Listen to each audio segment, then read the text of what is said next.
Ogopa sana na jitahidi kukaa mbali na watu wa aina hii. Kundi la kwanza.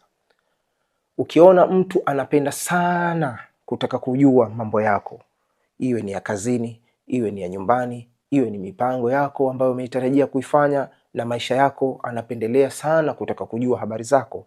Mtu kama huyu unatakiwa ujiulize mara mbili, ana nia na sababu zipi wakati wewe huna interesting ya kumuulizia mambo yake binafsi.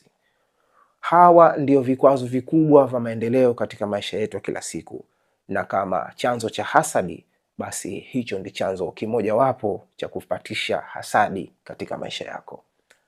Kundi la pili ni wale watu ambao kila unapojaribu kutoa mawazo au kupendekeza idea zako, basi wao ndio nambari moja katika kuponda na kutozikubali zile idea unazozipendekeza.